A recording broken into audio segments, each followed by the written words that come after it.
Donc on va mettre ta petite vidéo, ma body quand même. Que les gens puissent voir un peu ce que tu fais.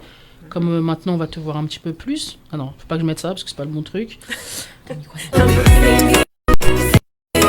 I'm singing oh my love for you oh I like to dance for you.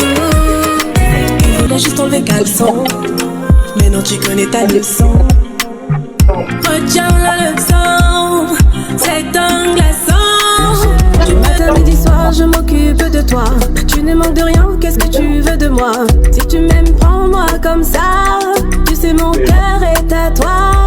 Bébé. Ma body. C'est un joli prénom. Merci. Ma body qui est du coup de Côte d'Ivoire.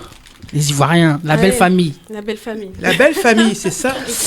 Alors, donc, comment tu définirais ton style musical? Parce que là, j'ai mis quelques extraits, mais t'as fait beaucoup de trucs. Alors, c'est Donc, la question qu'on me pose tout le temps. Je dis Est-ce que ça se définit même? Je dis que je fais de l'afro-pop R&B. D'accord, donc c'est un mélange. Voilà. En fait, moi, j'ai du mal avec le fait de nous mettre dans une case, quoi. Pour moi, je rêve... Peut-être que je suis trop rêveuse. Parce qu'effectivement, pour les algorithmes, pour se placer, c'est compliqué. Mais je me dis, si je me lève aujourd'hui, j'ai envie de faire des reggae... c'est l'inspiration, quoi. Ouais. Voilà. Après, moi, j'ai eu plusieurs influences. Donc, j'adore le rap, le R&B depuis toute petite. Voilà. Et j'ai fait du jazz, j'ai fait un peu de musique classique. Et à l'école de musique, j'ai commencé par la musique classique. Après, je fais jazz, musique moderne et tout. Et c'est un mélange de tout. Et du côté, le côté africain qui vient dessus. Donc, je dis afro-pop. R&B. Ouais. TikTok, c'est une plateforme à pas négliger quand tu fais de la musique. Il y a des trucs qui volent ici, là. C'est clair. C'est un truc à pas négliger parce que c'est vrai que ça... Moi, j'ai vu la différence, en fait, parce qu'avant, les autres titres, c'est sorti sous Universal. Mais mon dernier, je l'ai pas sorti sous Universal.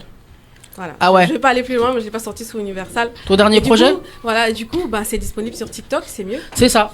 Franchement. Parce que en vrai, des fois, c'est les gens qui vont lancer une trend comme ça. Tu sais pas comment ton titre il arrive dans une trend. Parce que ce que j'aime bien, c'est un truc que vous avez en commun vous deux, c'est que vous charbonnez vraiment beaucoup et que vous êtes vraiment focus. Bah quand t'aimes ce que tu fais, t'es obligé en fait de toute façon. Donc, voilà. Bah après c'est un mindset, tu vois. Mais bon, dans notre génération ou pas, il y en a quand même beaucoup. Tu vois, ils sont là pour être là, quoi. Ouais. Quand il faut charbonner, normalement, parce qu'il y en a beaucoup qui oublient que c'est du taf. Ouais, exactement. Mais la musique, en fait, c'est comme je disais la dernière fois, t'es obligé de respecter la musique et de, je sais pas, c'est, en fait, quand tu sais que tu peux pas vivre sans musique, t'es obligé de. Ouais, bah c'est ça. Quand t'as l'envie, quand ça te donne la niaque. Moi, j'ai essayé. Tu t'essayes, mais tu peux pas. J'ai fait près de 10 ans de pause musicale. Je me suis mariée, j'ai fait mes enfants. Mais c'était comme s'il me manquait quelque chose. C'est ça. Et j'ai fini par tout plaquer et j'ai repris. 10 ans, c'est une longue pause quand même. 10 ans, c'est très long. Quasiment 10 ans. Ah ouais, c'est bien quand même. Donc du coup, c'est pas évident parce que tu reviens avec tes doutes.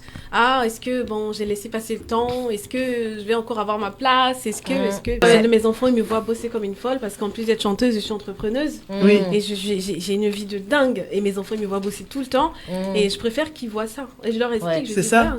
C'est épanouissant. C'est un bon exemple. Plutôt de te réfugier dans la bouffe. C'est épanouissant en vrai parce que dans les kouign-amann. Puis après des fois aussi, après t'es trop. Le linge. Après, des fois, t'es trop sur tes gosses parce que t'as pas de vie. Mais c'est du coup, les familles, c'est comment? Parce que quand vous avez un succès qui arrive, ils vous disent quoi? Vas-y, commence. Moi, j'ai pas trop ce souci-là parce que moi, ma famille. Déjà, ils se reposent pas sur moi et j'ai pas une famille qui est derrière moi en train de. Ils s'inquiètent plutôt pour moi en fait. C'est moi, c'est ma vie. C'est plus ça. Mon père, il est en mode fais ce que tu. Tant que tu kiffes, fais ce que tu veux. Ma mère, pareil, mes frères, chacun a sa petite life, quoi. C'est juste que moi, c'est vrai que j'avais arrêté la musique, comme je disais, pendant près de 10 ans. Et je bossais avec un métier où je gagnais très, très bien ma vie. Faut le dire, bien plus que la moyenne des Français. Et quand j'ai décidé de tout plaquer, parce que c'était trop compliqué de faire ça et de faire la musique, et là, j'ai eu des réflexions. Fais attention, tu gagnes très bien ta vie. Et voilà, ça va être compliqué. Donc, c'était plus des inquiétudes pour moi, en fait. Oui, parce que c'est vrai que c'est un risque. Ouais. Mais après, j'ai fait un choix. Et sincèrement, je gagne, on va dire, 6 fois moins d'argent qu'avant. Mais qu'est-ce que je suis bien. C'est important, l'épanouissement personnel, en vrai. Je suis bien. Parce que, surtout quand tu sens que tu as besoin de faire un truc. C'est important, hein. Ouais, moi j'ai un mini studio chez moi. Ouais. Donc c'est cool ça. Tout le temps, Ah, trop bien. C'est bien quand c'est chez toi, c'est vrai, Ouais, comme studio, bah oui. Ah ouais, c'est c'est ça. Mais quand je suis dedans, je suis dans ma bulle. Tu fais tes petites maquettes et tout. J'adore ça. C'est cool ça, home studio. Mais oui. Là, est-ce que tu te dis, là, je vais faire un album, un EP, ou là, pour l'instant, t'as juste envie de faire des titres comme ça? Ben là, justement, j'ai un EP qui sort en décembre. Ah, toi aussi? Et Oui. il va s'appeler comment? Tu sais déjà? J'ai pas encore. Ah, c'est encore en cours de. Ok. Si, j'ai pas encore divulgué. Alors, c'est encore un secret. Je fais une release party pour fêter la sortie de On est cet invité? EP. Vous êtes invité d'ailleurs. C'est le 7 décembre. Ouais. À Rennes. Vous êtes invité. Voilà, pourquoi pas? Je vous enverrai. Oui, c'est le soir. C'est le 7, Ça va être 7 super. décembre. Ok. Ouais, 7 décembre. Champagne, DJ. Il y aura des Kunyaman ou pas? Non, on n'a pas prévu ça. Merde. Bon, c'est pas grave, j'irai en acheter sur la route. Non, mais je t'en amènerai si tu veux. Je vais en acheter sur la route si je vais jusqu'à Rennes quand même. C'est lors de cette release party que je vais dévoiler le titre de l'EP et la pochette et les visuels et tout ça. D'accord. Et il y aura combien de titres? 6 titres. D'accord. Dont Glaçon. Donc il y aura Glaçon. 5 nouveaux titres et Glaçon. Est-ce que tu as prévu un morceau pour les fêtes ou pas du tout? On verra ce qui fait danser les gens, mais là j'ai commencé à teaser sur les réseaux un morceau. T'as pris ta dose? Ah, d'accord. On verra si les gens vont prendre leur dose.